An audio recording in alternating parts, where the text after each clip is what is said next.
The statement that we hear that we are living in unprecedented and challenging times is quite an understatement when we consider all that's happening around the world. We are surrounded by things that can easily make anyone discouraged, disappointed, depressed, disillusioned, and despair. Even people who are known for great faith in scriptures have succumbed when they faced overwhelming circumstances in their life. One good example is this great prophet of God called Elijah. He is well known for bringing fire from heaven, rain from heaven, and also being taken up into heaven in chariots of fire through the whirlwind without having to face death in this life. Isn't that incredible? But interestingly, he is also the same person who prayed, "Lord, I had enough, take my life." We read that in 1 Kings chapter 19, verse 4. Obviously, he prayed this prayer at the point of despair. Thank God that he did not answer this particular prayer of Elijah.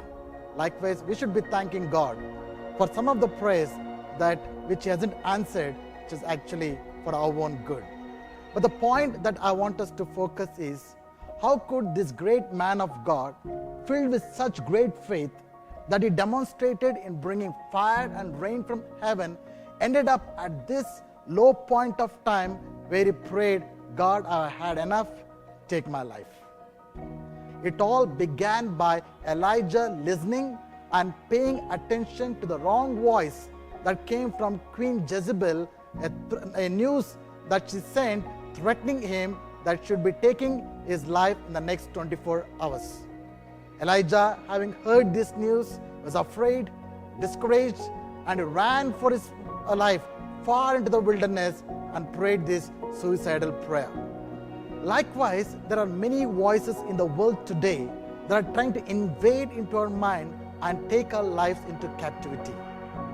We are bombarded each day with a lot of negative news around us through various sources like the social media, television, and all the people who are around us.